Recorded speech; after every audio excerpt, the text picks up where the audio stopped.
I wasn't supposed to talk about it. Most of the men who were there either vanished or stopped speaking, but silence doesn't stop the noise.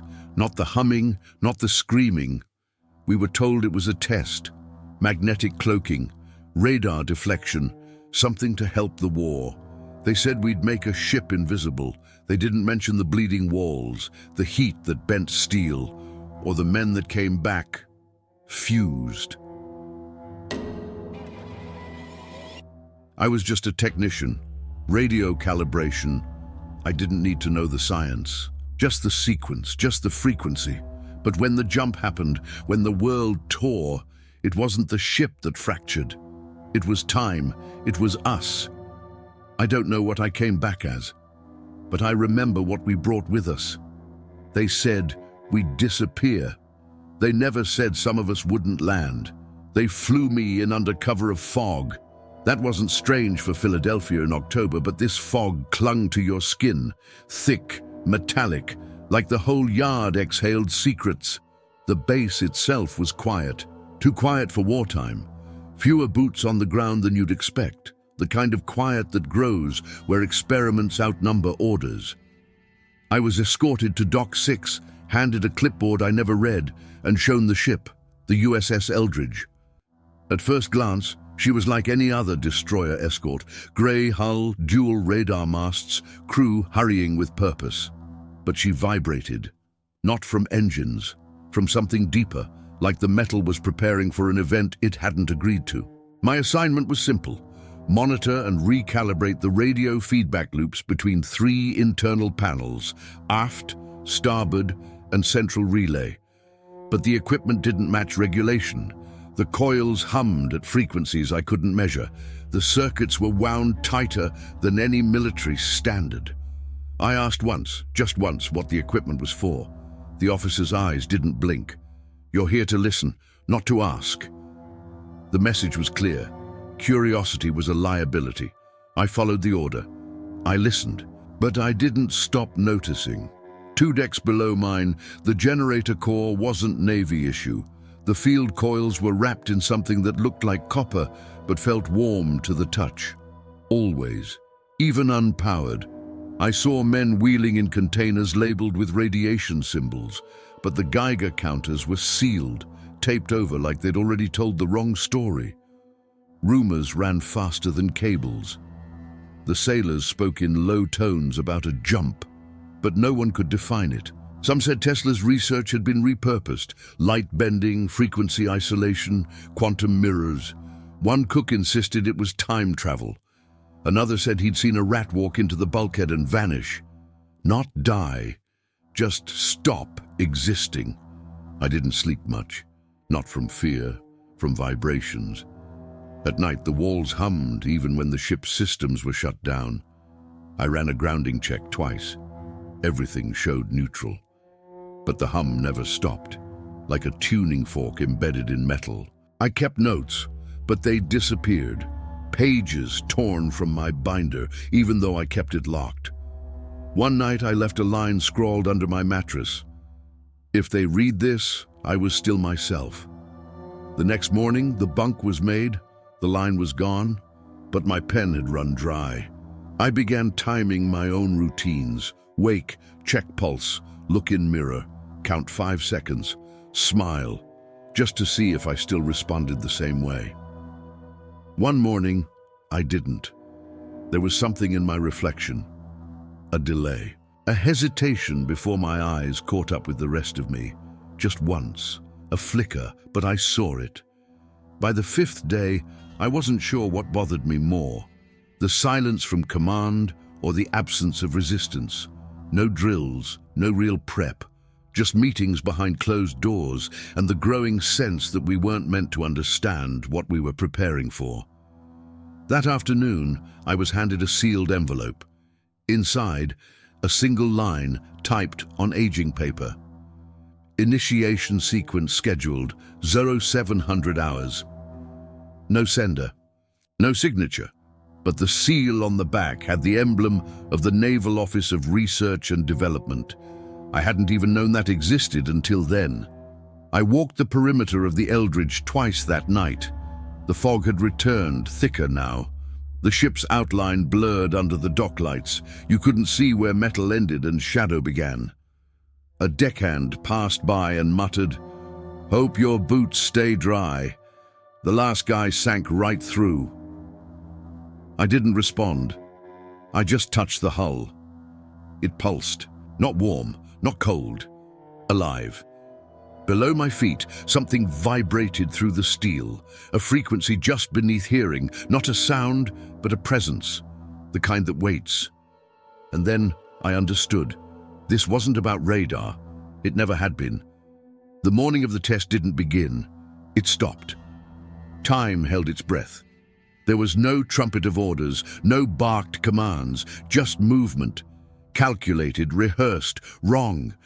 We were told to report to our assigned stations. I walked the gangway in a silence that didn't feel like quiet, but more like sound had been pulled away. The Eldridge wasn't vibrating anymore. She was waiting. I took my post near the lower radio console. No lights on the board, just the faintest green flicker dancing on the copper coils, like they knew what was coming. A low chime sounded from somewhere overhead, like a bell submerged in oil. The lights flickered. The deck beneath me groaned, not mechanically but biologically, like something beneath the ship had turned over in its sleep. Then the electricity began. It didn't strike. It grew. From the base of the coils up through the walls, bolts of green arced through the air, dancing between bulkheads like veins of living light. I saw shadows of the men around me stretch and ripple, not from the light, but from something behind it. Reality folded. The horizon outside the porthole collapsed into a funnel of blue and black, not a tunnel, a wound. Light bent inward, and I swear I could see stars where there shouldn't have been sky. Then I heard my voice, but not now. It came from the other end of the hallway, slower, out of sync. I turned and saw no one, but I was speaking, repeating myself. Then everything ruptured, not with sound, with absence. There was blackness, but not dark.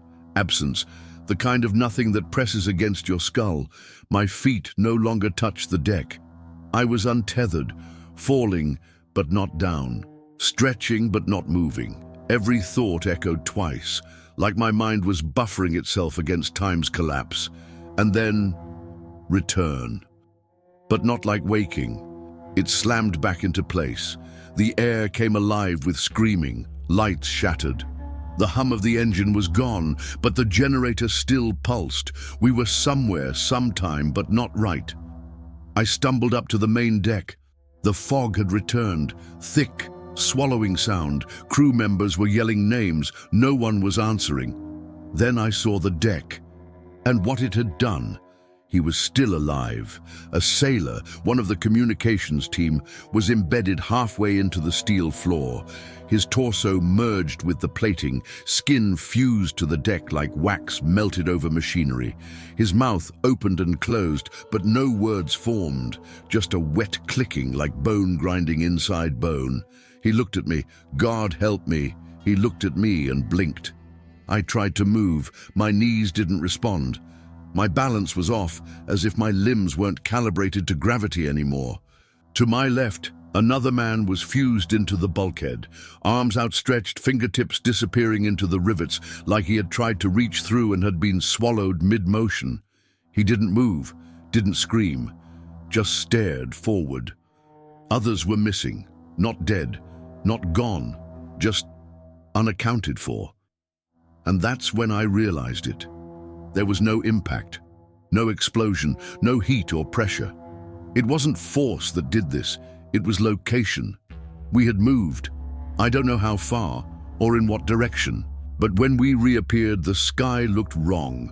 The harbor was silent, and the dock tower that had been standing next to us was now a twisted silhouette on the edge of the water, melted in places, as if it had tried to exist in two places at once.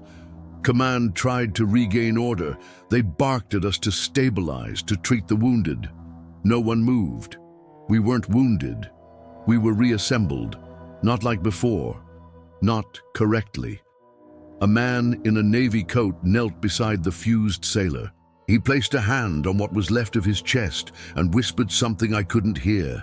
Then he turned and looked at me and smiled, like he'd seen this happen before. Later, they called it a malfunction, a miscalibration, but those of us who remember, we know better. We jumped, but not all of us came back whole. We returned, at least they said we did. The Eldridge was docked, her hull still humming like a tuning fork long after the generator shut down. But something was wrong. Not broken. Off. The air felt delayed. Light moved strangely. My shadow followed me with a beat too slow. Clocks disagreed with each other. My wristwatch showed 0940. The bridge clock read 0713. A technician muttered it had been noon for the past 3 hours. Someone smashed a wall clock in frustration. It bled black fluid instead of glass. I kept looking at my own hands, expecting to see something missing. They were there. But the warmth wasn't. Like the blood had taken a wrong turn. I went below deck to find answers, but my memory didn't follow. I woke in the mess hall, 2 hours gone. I hadn't eaten. No one remembered seeing me arrive. I checked my pockets, still had my pen, my notes, even a folded napkin with "Try not to talk" written in my handwriting. I don't remember writing it. Later, I went to the admin deck to review the crew manifest, just to ground myself. I needed to see something solid. The logbook was different. Names had been crossed out in red. Dozens. Some of them I'd spoken to that morning. One even lent me a cigarette, crossed out. Beside each, MIA, dissolution, or worst of all, unstable. A few had no note at all. Just red lines, as if the ink had given up trying to describe what happened. I turned to ask about the log, but the room was empty. When I stepped back into the hall, 2 sailors veered sharply away from me. They didn't make eye contact. They walked quickly. I passed one whispering to the other, barely audible under his breath. He's still echoing. I stopped, turned. He was gone. I didn't know what they meant. Not yet. But I started hearing things. Voices over the ship's intercom that hadn't aired yet. Announcements before they were spoken. An order to assemble on the top deck. Then, 5 minutes later, the same order spoken live. I tested it, jotted it down. It happened again and again. I thought maybe I was remembering things ahead of time. Or maybe I was remembering them backwards. The captain called an all-crew debriefing. Only a fraction showed up. Eyes sunken, movements stiff. One sailor refused to enter the room. He stood in the hallway repeating, "I'm already there," over and over. We ignored him, or tried to. After the briefing, I returned to the communications station to file a report. I opened the standard incident logbook, expecting blank lines. Instead, I found pages filled with my handwriting. Full entries, detailed observations of events I hadn't experienced. Green static entered the quarters at 0330. Crew member Morales vanished mid-sentence. Do not approach the echo corridor. Time loops unpredictable. They're watching from inside or from after. I flipped to the last page. There was a message scribbled in the corner, nearly carved into the paper. You've already written this. My hand trembled. I couldn't breathe. I dropped the pen. A voice on the intercom buzzed again. The exact phrase I had just written in my personal notes was spoken aloud, word for word, by a voice that sounded almost like mine, only slower. Everything had drifted. Time wasn't broken. It was slippery. Events were no longer following cause and effect. I'd stepped into the middle of a sentence that hadn't been spoken yet. Or maybe it had. Or maybe I'd said it before and forgotten. That's when I realized it wasn't just the ship that jumped. It was me. We didn't return to the same dock, or the same hour, or the same rules. And every time I blink, I wonder, when I open my eyes, what version of me will be standing here next. The ship groaned like something alive. Engineers were brought in, men in grey coats, their insignias scrubbed clean. They didn't salute, they didn't smile. They touched the hull with gloved hands, as if expecting it to recoil. One of them whispered that the steel was breathing. Another just stared at a bulkhead for 20 minutes before writing a single note. It remembers. They ran tests, sonar pings inside sealed walls, vibration mapping. Nothing official came back, just murmurs, hushed phrases like phantom stress and molecular recall. One technician said it looked like the ship had tried to reshape itself mid-jump. I didn't ask questions. I just listened. At night, the tapping began. Soft at first, like fingernails, from inside sealed compartments. Once I followed the sound to the decontamination room, I waited, ear pressed to the steel. The tapping stopped. I stayed another hour. It didn't come back until I walked away. 3 steps down the hall, and it resumed, faster this time. I locked myself in my quarters that night. Sleep offered no mercy. I dreamed of cables twitching like muscle tissue, copper veins, steel tendons. The ship was growing, or remembering how to grow. When I woke, my arms were covered in red streaks. Angry burns tracing my veins. I hadn't touched anything, but my sheets smelled of ozone.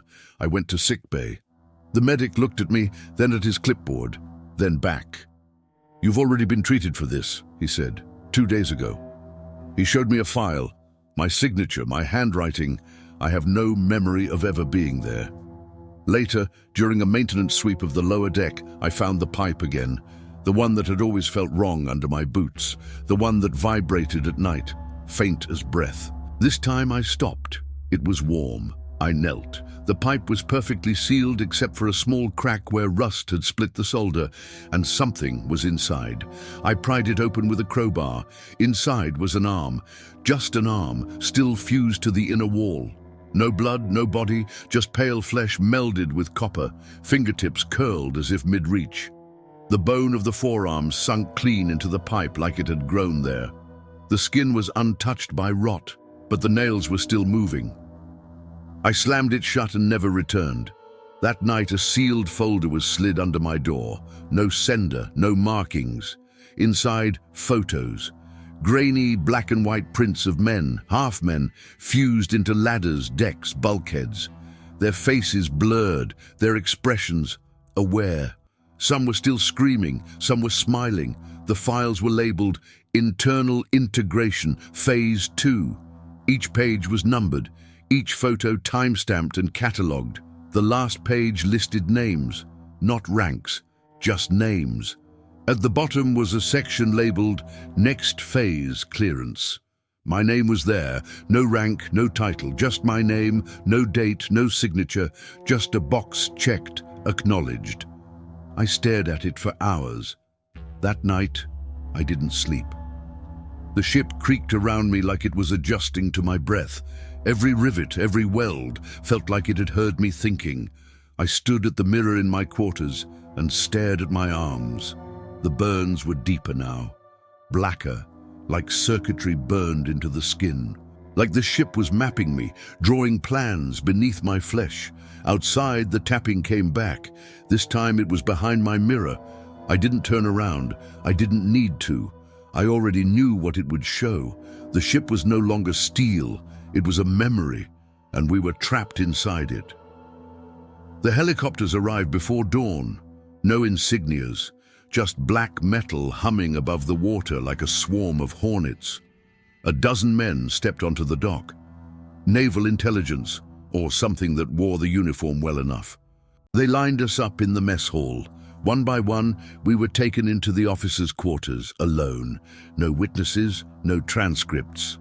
When it was my turn, I sat across from a man with mirrored sunglasses and a notepad he never looked at. "State your name," he said. I did.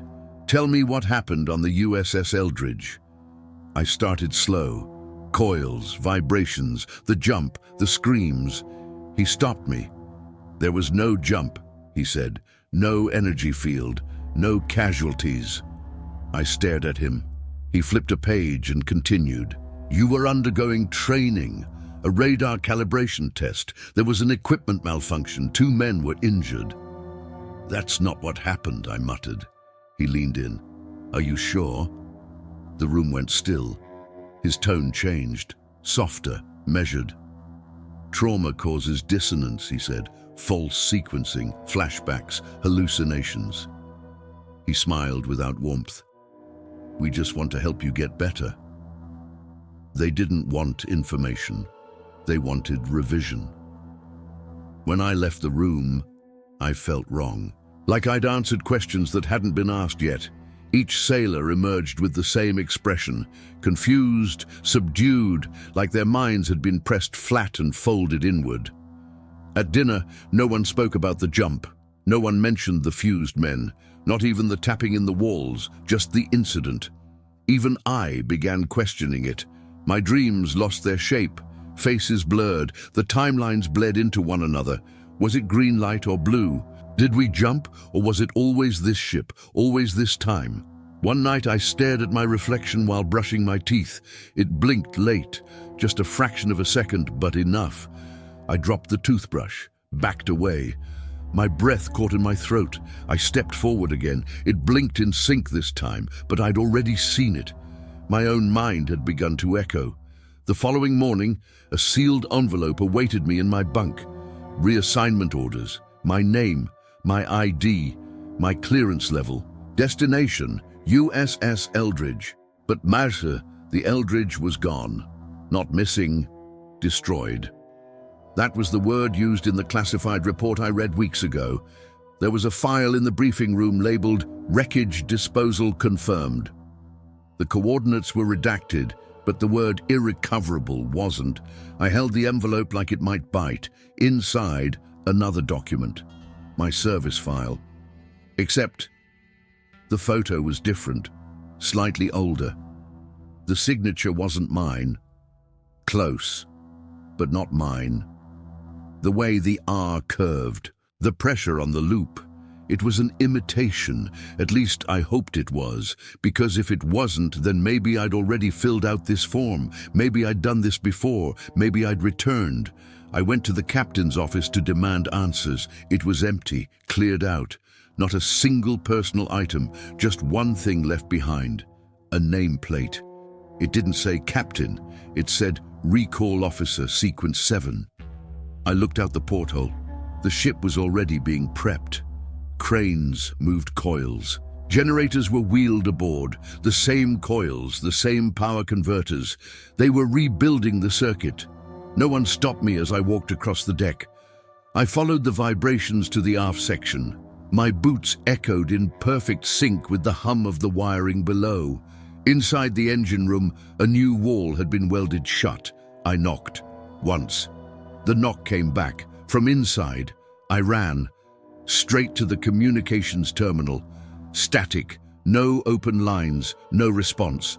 But on the frequency log, there it was. Eldridge, operational status, active. I collapsed in my bunk that night, clutching the reassignment letter. The name was right. The ID was mine. But I hadn't signed it. Unless I already had. Or would again. The air smelled like ozone, the wall hummed, and somewhere far below the coils were warming up. The name on his mailbox isn't real, not entirely. It passes government databases, utility bills, even a modest apartment lease. But every time he says it out loud, it feels borrowed. A name worn like a uniform, functional, forgettable, and not quite his. He lives far from any coast now, landlocked, dry winds, cracked soil, old barns collapsing under their own memory. But the hum still finds him. It started with the television. Static at night, even when unplugged. Then the phone rang, once at 3:33 a.m., always at the same hour. He stopped answering. Sometimes the silence on the line was worse than a voice. Light flickers, clock hands stutter. Strangers repeat sentences he hasn't said yet.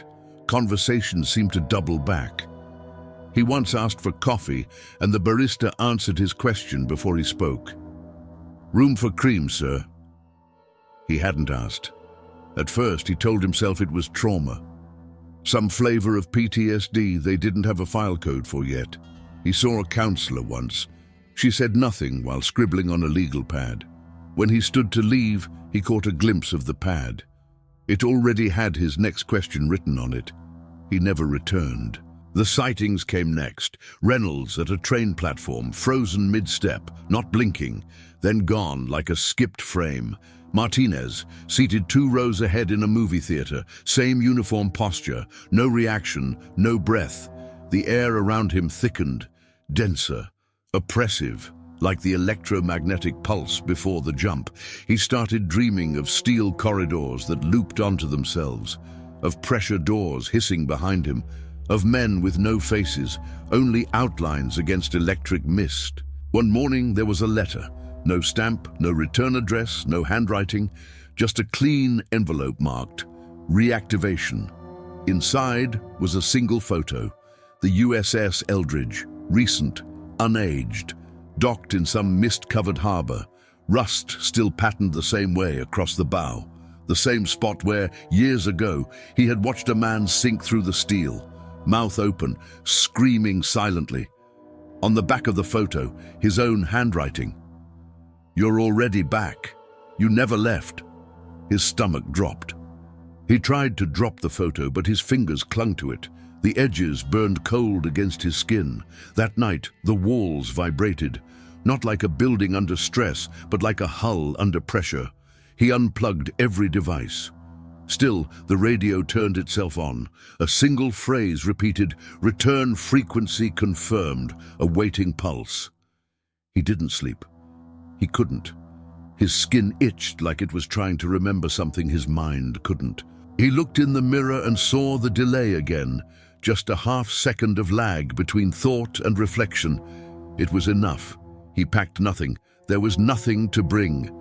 Instead, he sat in the center of his small living room, turned on the recorder. One last entry, not for them, not for the Navy, for whoever might be left, for whoever might still be outside. "If you're listening to this," he whispered, "it means the signal held." His hands trembled. They didn't shut it down. They didn't know how. They just pushed it away, further, wider. Now it echoes, through time, through matter, through us. The air thickened. Static danced along the edges of his vision. We thought we were testing the field, but we were inside it. We were the control group. We were the fuel. His voice cracked. He leaned in. "They think I got out. Maybe I did. Maybe part of me still thinks this is after. But there's a hum I can't ignore. It's calling. No, not calling. Reminding." The lights flickered.